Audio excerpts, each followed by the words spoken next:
Okay, great. Sophie, the floor is yours. Thank you. All right, I'm just going to share my screen. Has that come up with my slides? Yes. Yep, okay, awesome. Okay, hey everyone. Really happy to be here for this guest lecture. Been looking forward to doing this all semester, so thanks for having me. I'm going to be talking today about social change with and outside the law in regards to sexual violence, rape law reform and consent. So hopefully today we'll bring in a lot of the ideas that we've been talking about over the last few weeks and hopefully connect a few dots for you.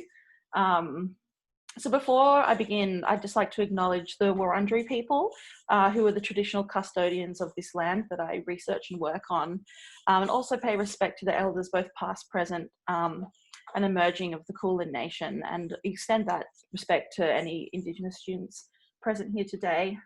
We'll be talking a little bit about colonisation and the law system and how that all works. So I think this is something really important to reflect on when we're talking about law reform, is really acknowledging what effects the law has on particular groups in our society. So I think it's good to acknowledge that straight up. I am going to be talking about sexual violence today. So just as a content warning, I'm not going to go into too many detailed case studies. I'm only going to look at one case study at the end. And I don't think it's too intense. So hopefully it should be okay. I've actively chosen not to look at, really intense case studies because I think it's unnecessary.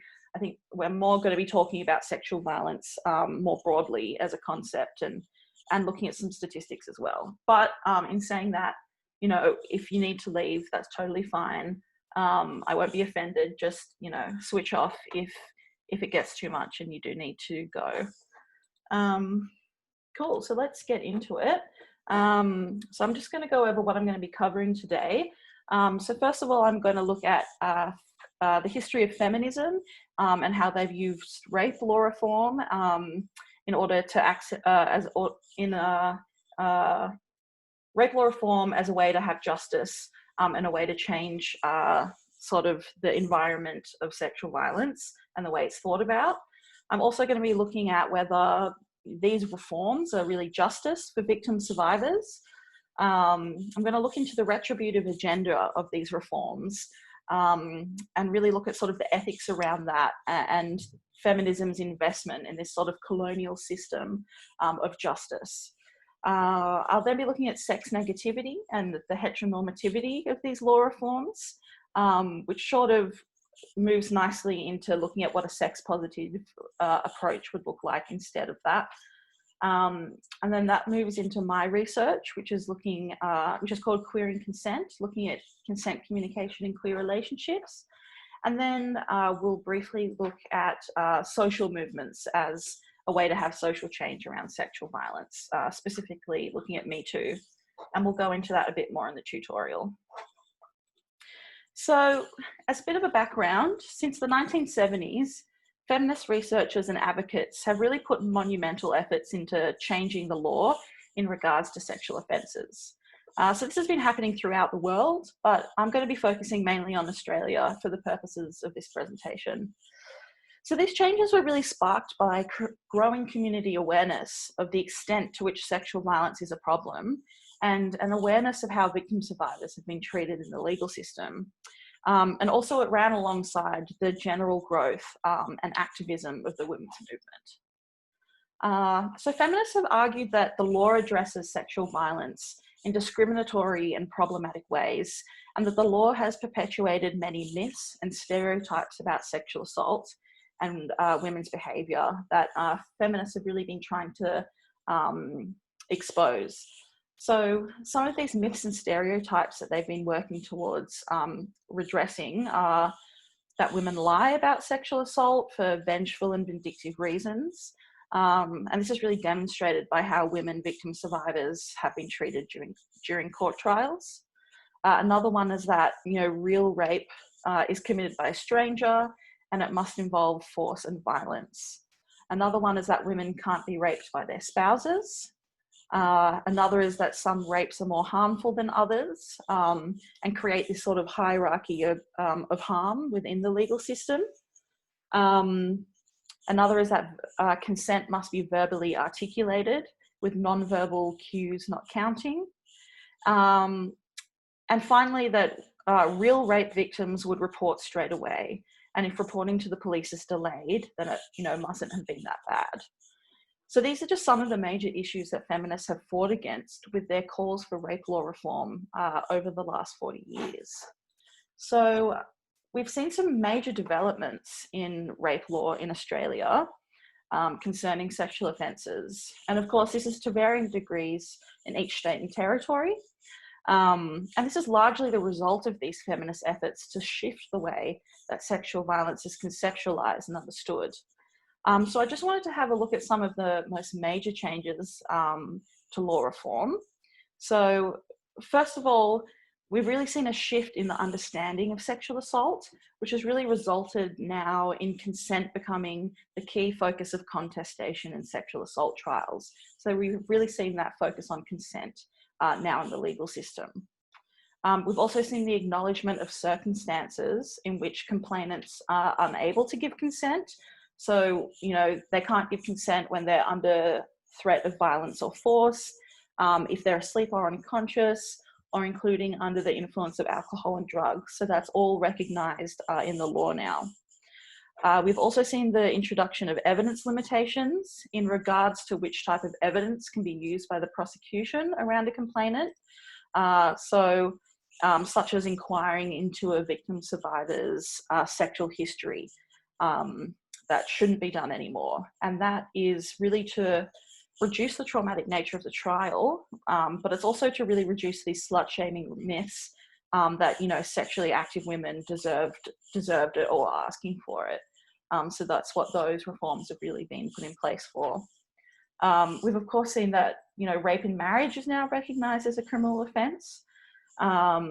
And probably the most recent reform that's been put in, only in some states and territories, this is still up in the air for a lot of them, but that's having affirmative consent standards introduced, which means that the standard of consent is based on free and active agreement to sex. So this, in theory, should eliminate the complainant being questioned about whether she resisted the perpetrator, and puts the onus on the perpetrator to have taken active steps. So before in trials, the onus would largely be on the victim survivor to have shown that she'd fought off the perpetrator, but now that onus is on the perpetrator to demonstrate that they, were active in obtaining consent. So that's the most recent reform that's being deliberated right now or has been implemented. So these are obviously major changes to the law that are the result of really hard-fought battles by feminist researchers and advocates. And these reforms have resulted in many positive changes to the way sexual assault cases are handled by the criminal justice system. However, many victim survivors still experience significant difficulties, barriers, and trauma throughout the court process. So I just want to have a look at some statistics now to sort of give you some background to the problem of sexual violence in Australia. So Australia has actually one of the highest rates of reported sexual assault in the world, at almost 92 per 100,000. This is according to the United Nations. And another survey has quoted Australia at more than double the global average. Now, this is probably likely to do, not perhaps with Australia having a lot higher sexual assault cases, but more to do with rates of reporting. So we probably just have higher rates of reporting in Australia, but that's an interesting thing to know. But anyway, Rape and Domestic Violence Services Australia found that 17% of women, and 4.3% of men have experienced sexual violence in their lifetime. Now, of course, most mainstream surveys tend to not include trans and gender diverse people, but the 2018 Trans and Gender Diverse Sexual Health Survey found that they were actually 4 times more likely, which is obviously a really concerning statistic. It's also, the rates are also higher for people with a disability, with 25% of women and 6.5% of men.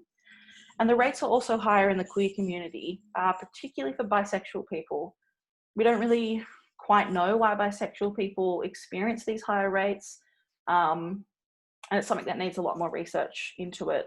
So hopefully we'll have some more answers on that soon. But that just gives you sort of an idea of the figures around sexual violence in Australia. So, next slide. So keeping these statistics in mind, I now want to look at what the rates of reporting and conviction in Australia are like. So only about 10 to 15% of sexual assaults are said to be reported to the police. Now these statistics are a little bit old, but it's sort of they're the best ones I could find to demonstrate this point that I'm trying to make. But in 2013 in New South Wales, 3,951 incidents were reported to the police. Now, of those, only 715 were charged. So, that's only a quarter of the incidents that are reported. Of that, only 374 were found guilty, which is only about half of that. And of that, only 168 actually received a custodial sentence. So, only 4% of reports have ended up in a custodial sentence, which if we look at the rates of reporting, that's, only about 1% of all assaults that actually end up in a custodial sentence. And I would suggest that number is actually lower because there's a whole bunch of problems with rates of reporting and actually getting accurate statistics on the amount of people who are experiencing sexual violence. So, whilst these feminist law reforms have done a lot in challenging the way that sexual assault is dealt with in the criminal justice system, we really need to ask how effective these changes have been in actually providing justice for victim survivors.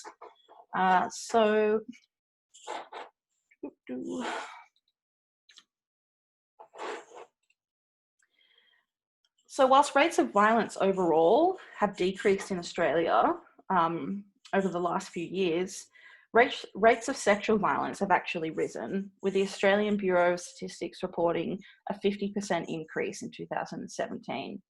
So, this really suggests that the law has little effect in actually deterring and preventing sexual violence because these rates are not going down. The extraordinarily high number of underreporting also suggests that the criminal justice responses are not really ideal and are exclusionary.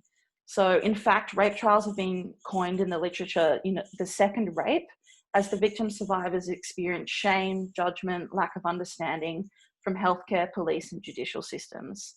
So it's no wonder people aren't reporting their assaults to the official systems when there is this effect on victim survivors.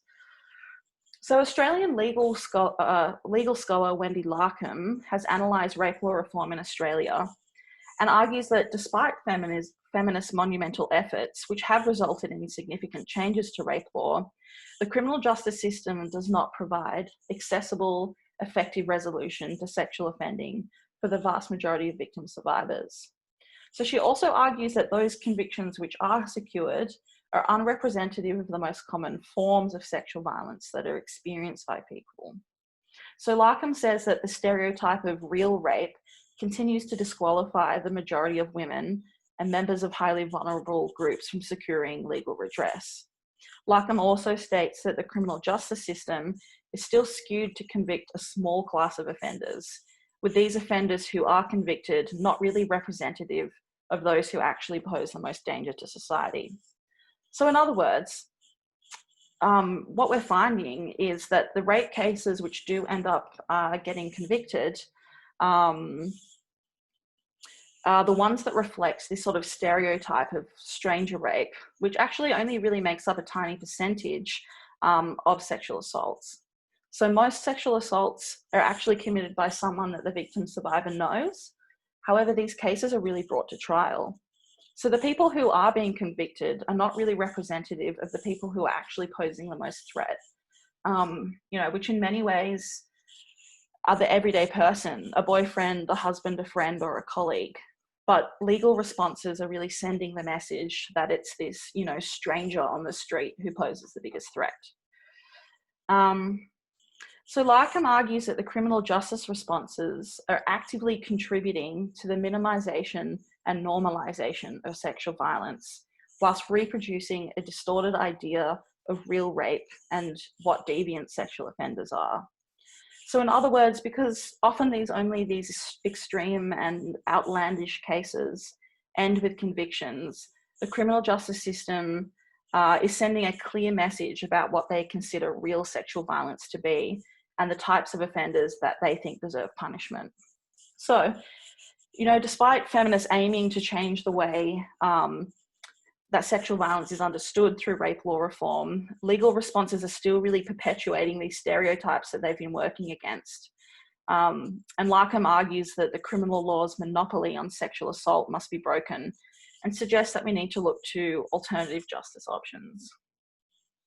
So as I've hopefully demonstrated, these rape law reforms really have minimal ability to provide justice for victim survivors. And I would also say they have no power in preventing sexual violence. So Gruber, in the article that you were assigned this week, also argues that adopting a prosecutorial attitude towards sexual violence treats it as an individual problem rather than a structural problem of social inequality. But in saying that, what these reforms have done is really bring more public awareness to the problem of sexual violence. But again, it really is limited to these more stereotypical forms. So I was going to stop for questions at different points, but from the morning session, I think people preferred to ask questions at the end. So I'll just invite you, if you have any questions, you can type them in the chat box and I'll come back to answering them at the end. So feel free to type those questions in if you think of them while this is going on, and I'll get to them at the end.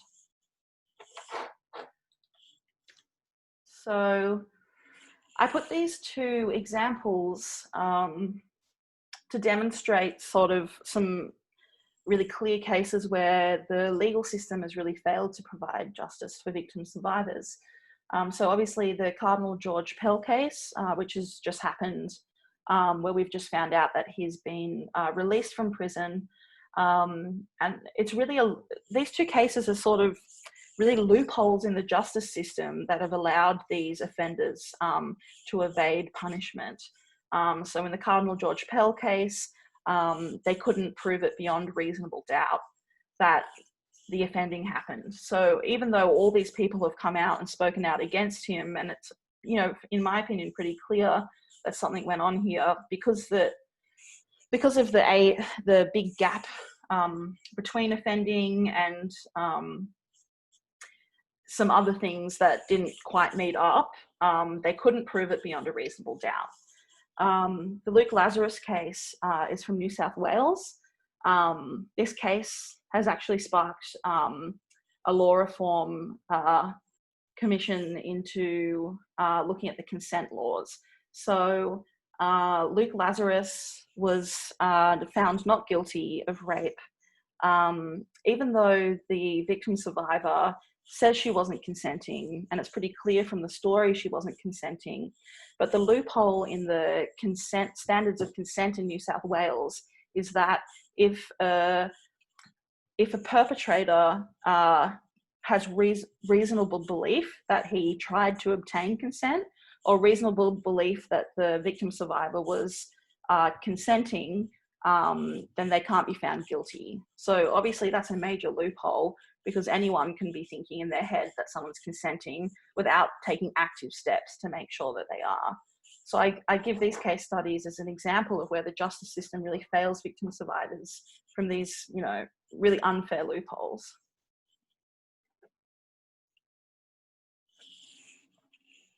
So now I want to talk about, you know, what the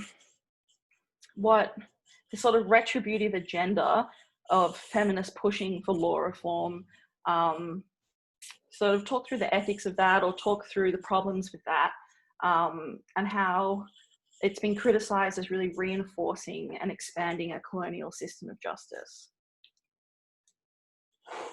So in Western countries, we've seen the trend since the 1970s of there being like a war on crime or tough on crime attitude from governments. And there's been an increase in governments implementing policies and law reforms that make them appear to be protecting the community from crime. So this has consequently led to much stronger law enforcement and sentencing powers, and the expansion of the criminal justice system, and of course, consequently, a huge spike in imprisonment rates. So Gruber, in the article you're assigned, argues that feminists have really hopped on this tough on crime bandwagon by vigorously advocating reforms to strengthen the operation of criminal law to combat gendered crimes. So feminism today is often associated with these efforts to reform law around rape and domestic violence in attempts to hold abusers accountable through the criminal justice system. However, Gruber says we really need to critically examine feminism's investment in crime reform, particularly as it's been happening concurrently to the expansion of the prison industrial complex. So obviously it's not just feminists who've been calling for increased incarceration, but they certainly utilise this movement for their own gender equality agendas. So post-feminist scholar Janet Halley calls the type of feminism that utilises legal institutional powers as governance feminism. So Halley argues that there's something uncomfortable about a subordinated group turning to state police power to achieve equality when the criminal law system has historically enforced and entrenched racial, gender, and socioeconomic hierarchies. So sort of there's this discord between feminism both fighting the state and their maintenance of patriarchy, whilst also publicly and politically being associated with these sort of calls for increased powers for the state in enforcing crime control. So really it's this classic dilemma that we've been talking about of social movements both criticising the state but also turning to the state for social change. So as we explored a few weeks ago, Audre Lorde famously said that the master's tools will never dismantle the master's house. So it leads us to think of feminists who are pushing for law reform and increased state power in gendered issues, just giving more power to the master's tools. And, you know, this type of feminism has been really heavily criticised by Black feminists who argue that these feminists who are arguing for law reform are really emboldening carceral systems of racialised social control and in effect are sacrificing social minorities for the name of gender equality. I think that's something really important we need to consider when we're fighting for law reforms and fighting essentially for what is increased state power, that we are maybe sacrificing other people and other groups of people in that fight. So the very influential feminist, author and social activist Bell Hooks argues that the criminal justice system is philosophically at odds with feminism. So Hooks describes the criminal law and its culture as the very embodiment of Western philosophical notion of hierarchical rule and coercive authority.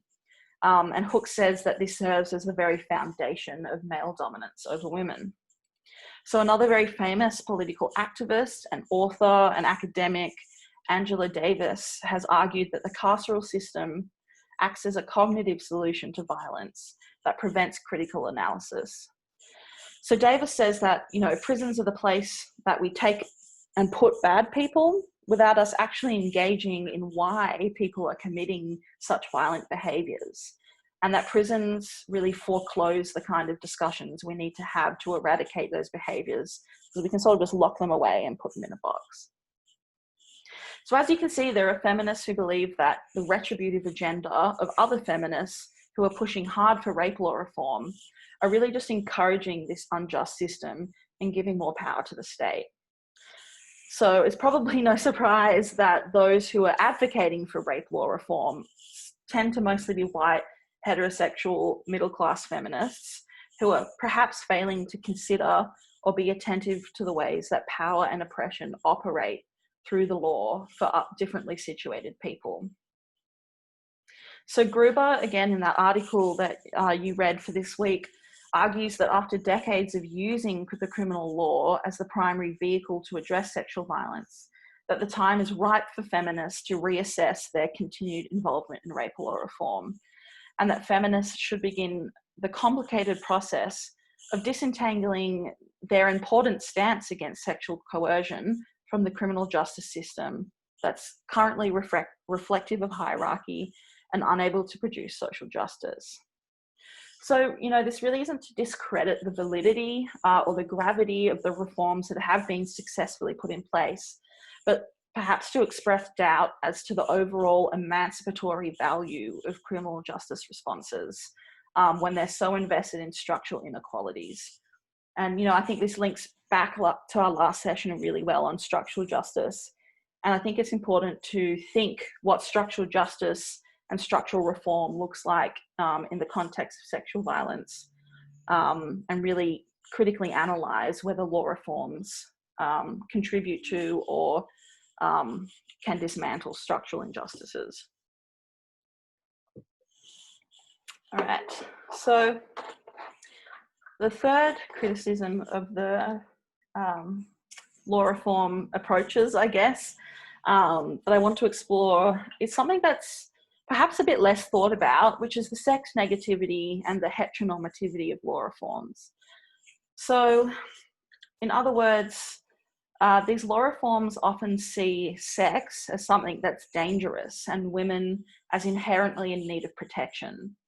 So these reforms also largely privilege and normalise heterosexual sex, despite many of the issues that lead to sexual violence being heteronormative expectations around sex. So I'll unpack that a bit more. So in the reading you're assigned as well this week by Woder and Panfil, they argue that criminology and the legal system have historically treated sexual activity as deviant or dangerous. So particularly they've viewed sex outside of heterosexual marital sex as deviant or abnormal. And they've also historically criminalised queer and non-normative sex, which has played a part in repressing and regulating sexuality. So Woder and Panfil really question whether further looking to punitive and law enforcement approaches are the best way to deal with the problem of sexual violence, considering this history of sexual repression. So if we think back to what we were just discussing about the main types of sexual violence, as I said, it's not generally the stranger lurking in the bush, but the most common forms are by someone the victim survivor knows. And research on sexual violence in heterosexual contexts now suggests that sexual violence between men and women is generally a problem of men not respecting or listening to women's boundaries and feeling ownership over their bodies. So as well as this, there's this pressure for men to be, the alpha male and to score sexually. And conversely, research suggests that women have difficulty refusing or expressing non-consent to these advances, as they feel they don't have the voice to speak up, or they feel pressure to sexually please men. So rather than it being this really overt and physically forceful act, which is often the public image of rape and sexual violence, it's more often the case that women are coerced and pressured into sex. So of course, a lot of this stems from these really repressed gender role expectations of men being alpha and in control and women being passive. So in trying to deal with this problem, is the criminal legal system really the best response? Is further regulating the ways people should be having sex going to actually give more agency for people to negotiate sex? So I just wanted to show you theorist Gail Rubin's charmed circle. I think this is a really interesting way to illustrate this point. So Gail Rubin developed this charmed circle of what is considered good sex, which is the inner circle, and what is considered bad or deviant sex, which is the outside circle. So to qualify as good, normal, and natural, the sex must be between two heterosexual monogamous, cisgender people who primarily engage in vanilla sort of penis and vagina sex. So whereas same-sex, sex between same-sex or queer people, or promiscuous sex, masturbation, sex for money, sadomasochistic sex, for example, are all considered bad, abnormal, and deviant. So you can sort of see how the criminal justice system aligns with this inner charmed circle, because it's previously criminalized homosexual and extramarital sex, and it still does criminalize sadomasochistic and sex for money sex, and still looks down upon promiscuous and casual sex in rape trials.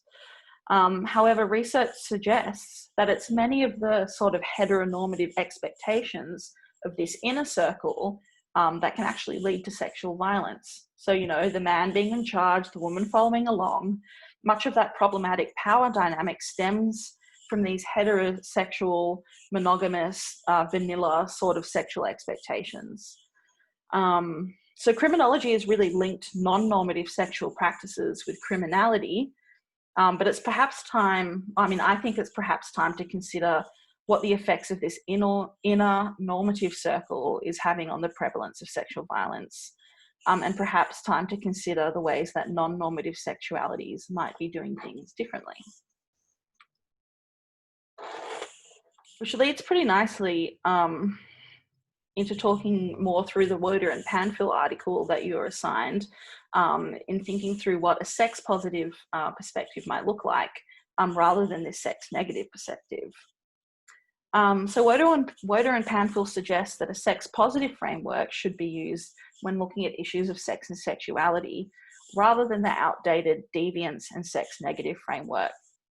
So they argue that a sex positive framework could work towards the removal of stigma around non-normative sexualities and sexual practices. And they also say that it's important to consider sexual orientation and gender identity and expression as non-deviant differences, and recognize and analyze how these differences inform people's sexual practices. So rather than criminalizing what is considered to be violent or problematic sexual practices, they rather suggest that greater sex education and sex positive approaches to sexuality might be more effective in actually changing people's behaviour and encouraging respect between individuals. So a sex positive approach would emphasise the right for people to freely engage in consensual activity and emphasise pleasure as a fundamental human right. So they use a really great example in this article, which hopefully you've all read, of teen sexting. And I think this illustrates this point really nicely. So the issue of teen sexting has largely had a criminal legal response, where those who are underage and consensually sending nude photos to each other can actually face legal consequences for that. So the reason why these legal methods have been put in place is because, you know, these photos will often get leaked online, and obviously the people are underage, or the underage people might be sending them to their partners who are of age. So, you know, like a 15-year-old sending a nude photo to their 17-year-old partner. So this is why it's had a criminal justice response. However, Woder and Panfil suggest that comprehensive sex education and teaching young people how to consensually send nude photos in safer ways would actually be more effective in protecting young people and allowing them to express their sexuality in safe ways, rather than this repressive legalization approach. So I'd really encourage you to think about this for yourself. You know, what do you think would be a better approach for you in teaching you or encouraging you to have consensual and more ethical sexual relationships? Would it be this legalization approach where you're told, you know, you're going to be punished if you do that? Or would it be an approach that actually educates you on ways of having, you know, consensual pleasure with partners, and ways that teach you how to have, you know, positive sexual relationships with each other in safe ways? You know, I think it's really important to think about especially for young people, what would actually be the more effective approach in changing behaviours? And I guess my question as well is a sex-positive approach more likely to disrupt these repressive gender roles that lead to sexual violence? Which leads quite nicely into my own research. So at the moment I'm doing a PhD and it's called Queering Consent. So I'm looking at the ways in which queer people understand and negotiate sexual consent. So this research was really inspired by what we've been talking about, from learning that sexual violence is largely a problem of these heteronormative power dynamics and the problems with the way that heterosexual men and women communicate during sex. And it really made me wonder, you know, if sexual violence is this problem of heteronormative gender role dynamics, why aren't we talking to queer people who might fall outside of those dynamics and see whether or how they're doing things differently? And could queer people provide some insight into what sex and consent looks like outside of those dynamics? So before I jump into talking about my research more in depth, I just want to mention that queer people also experience sexual violence at the same, if not greater rates than heterosexual people. So I'm not trying to say queer relationships are this utopia that's free from sexual violence, but some really interesting research has just come out of the US by two academics, Nicole Barida and Chris-Jane Nordmeyer. And their research suggests that people in queer relationships often experience sexual violence when their relationship dynamics mimic these heteronormative power dynamics. So regardless of the perpetrator's gender or sexual identity, these researchers found that those who perpetrate sexual violence in queer relationships are often invoking an expression of masculinity that's deeply embedded in misogyny and homophobia. So, you know, I think that's pretty interesting to insight.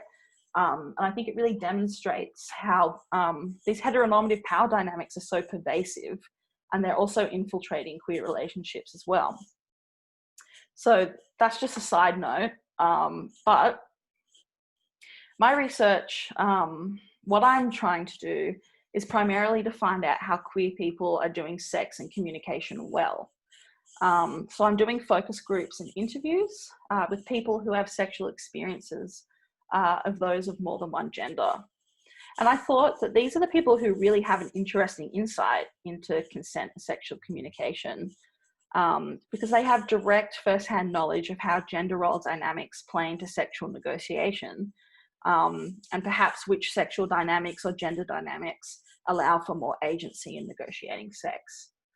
So that's, you know, people with experiences with multiple genders. So that's primarily bisexual, pansexual, or maybe they identify as queer. They're the people who I've been interviewing. So I'm really at the early stages of this research, but I have run a few focus groups and some interesting insights have come out from that so far. So I'm going to share some of the insights from the first focus group that I ran, because I've transcribed that and analysed it. So it's sort of ready to go. And other than the first group this morning and my supervisors, you're the first people to be seeing this. So you're getting a little taster. All right, so in this focus group, Kieran, who's bisexual, she said that when I was having sex with cisgender heterosexual men, I would rarely communicate because I felt the power struggle and I felt too afraid to speak up and stuff. So Henrietta agreed, and she said that when she was, that she felt that there was this unwritten story that there's no need to communicate with cis men, as it seems like the dynamic is already there and the expectations are already there. So Patrick, he agreed and said that when he was in a relationship with a straight woman, said that there were certain things we did having sex that I wasn't entirely comfortable doing, but were done because there were assumed roles there. And that he felt the pressure to be an alpha man, and that asking for consent somehow felt emasculating.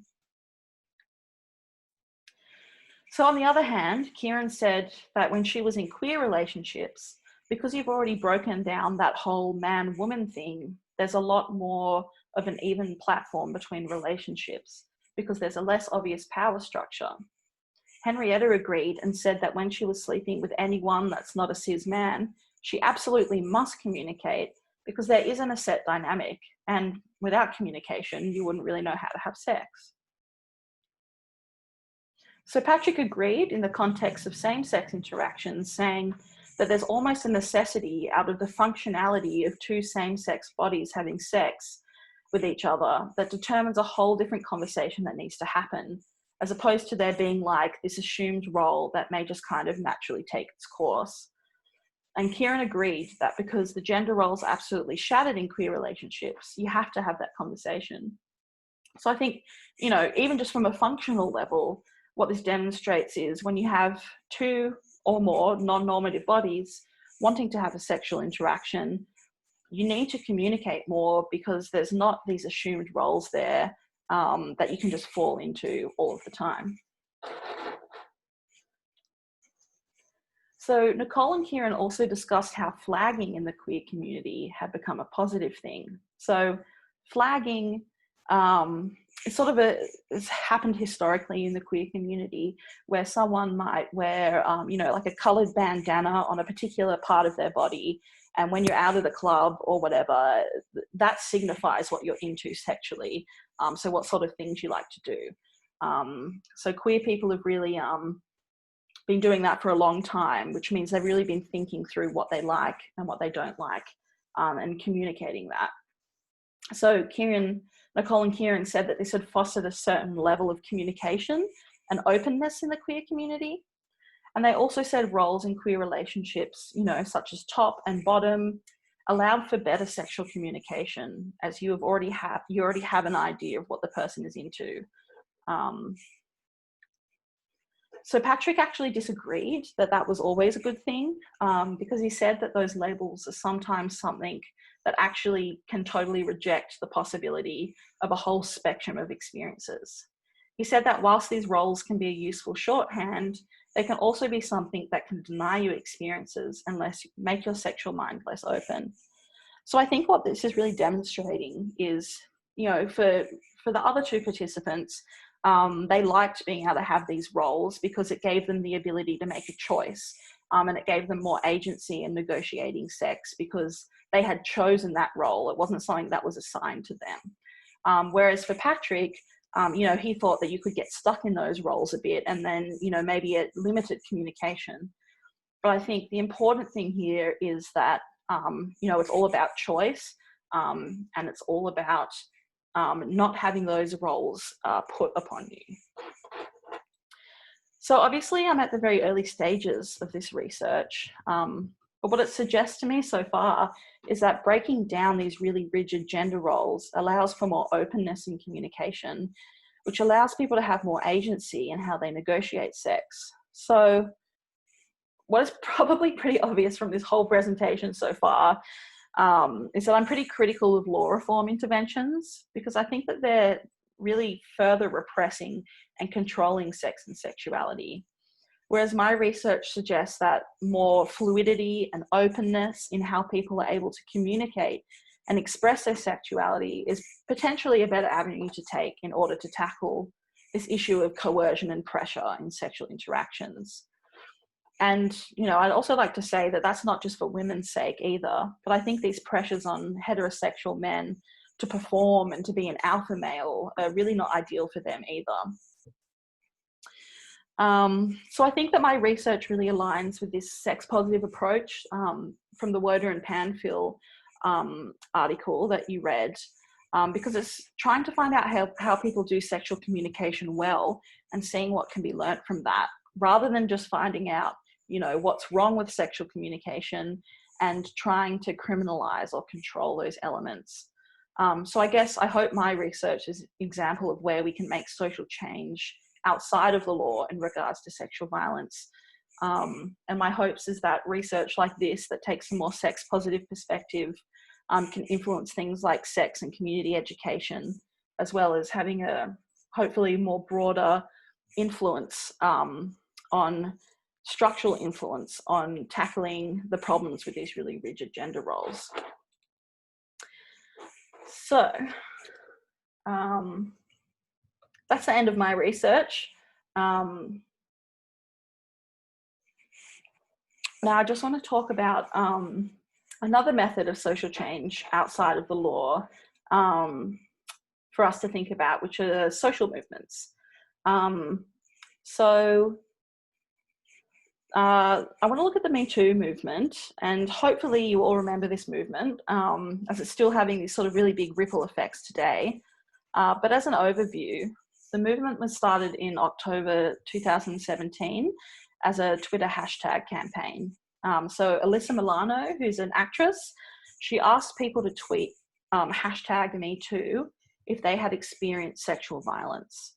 So this generated unprecedented and an overwhelming response, and millions of people around the globe posted on social media that they had experienced sexual violence. And this really made the magnitude of sexual violence known, and it really made it unable to be ignored. So feminists have actually been arguing for decades that sexual violence is not a problem of men who are sick or social deviants, but that sexual assault and harassment is this wider problem of rape culture. However, nothing has perhaps put this idea on the map quite as much as Me Too has, with these millions of stories emerging, demonstrating both the extraordinary and the more mundane experiences of sexual violence. So this movement really demonstrated how ingrained this concept of rape culture is, and it really put the importance of sexual consent on the map, with some key case studies really highlighting many of the issues with sexual consent communication. So in the tutorial, we're going to ask you to read an article, Catherine McKinnon, but I just wanted to share a quote from that article now. So Catherine McKinnon said that the Me Too movement really saw sexual abuse finally being reported in the media as pervasive and endemic, rather than sensational and exceptional. So it really changed the way that sexual violence was reported in the media. And McKinnon also says that the movement did not just start discussions about sexual harassment, but also stimulated wider public discussion of equal hiring, equal numbers of women on boards, equal pay, more women in politics, as well as brought further focus to the role of white supremacy in misogyny.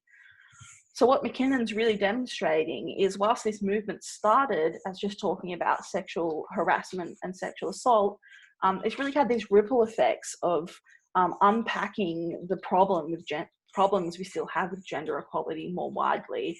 So it's really had this more broader structural influence on the way that we look at gender equality now. So there's of course many criticisms of this movement, which I think are important to point out. Particularly women of colour have been speaking about sexual violence for decades, but it's not until this rich white woman spoke out about it that it really got this mainstream public attention.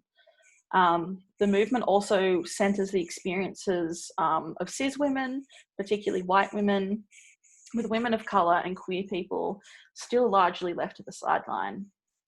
However, in saying that, the movement still brought the concept of rape culture and sexual consent to the forefront of public consciousness. So hopefully we can keep unpacking and unpacking more. So I'd really recommend this book to anyone who wants to think more about social change and social movements. So this is an edited collection called Me Too and the Politics of Social Change by a lot of really great scholars and writers, really looking at what the Me Too movement was able to do in terms of social change and the politics involved behind that. So I'd really recommend that book if anyone wants to read about this more. But I just want to end on looking at one case study from the Me Too movement, which is probably arguably one of the most divisive cases that came from Me Too, which are the accusations leveled against comedian and actor Aziz Ansari. So I actually did my honours research analysing this case study, and I've published 2 journal articles on it, which means I've spent way too much time thinking about it and unpacking it. But I think this case really demonstrates something really important about sexual violence and highlights really the shortcomings of legal responses, as this case really deals with pressure and coercion and the more mundane and everyday experiences of sexual violence that people face. So I'm just going to go over this case study and what happened so that we can talk about that a bit more.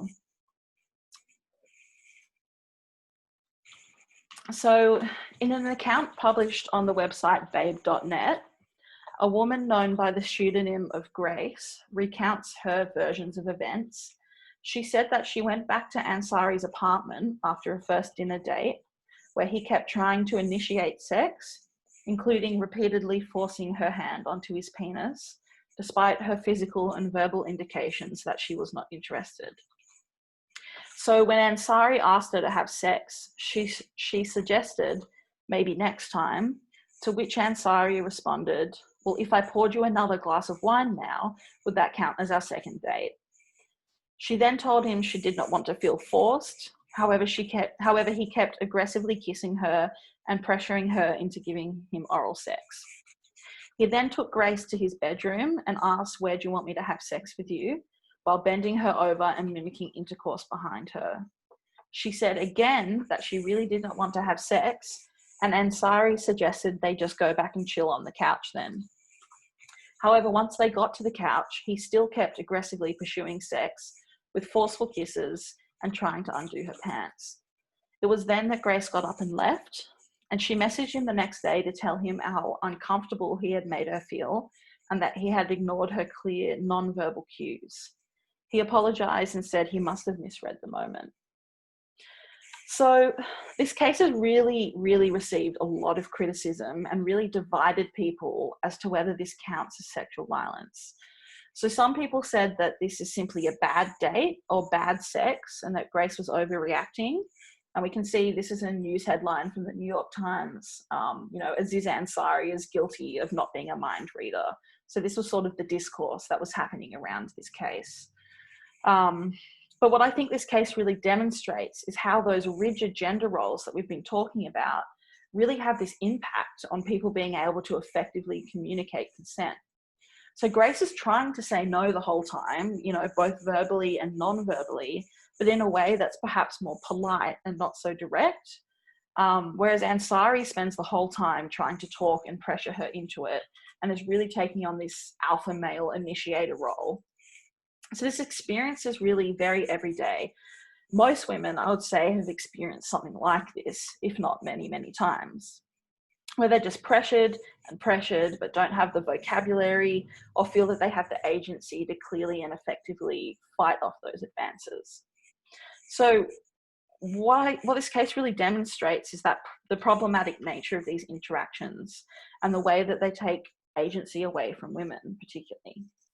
And this is something that law reforms can't really tackle, because Ansari most likely couldn't have been charged for any of those behaviours, and they wouldn't fall under the legal definition of sexual assault. But the case demonstrates that these behaviours are still damaging, and part of this wider problem of rape culture, where men, particularly men, feel they have, deserve access to women's bodies. So that's pretty much everything I wanted to cover. Hopefully that's giving you some things to think about.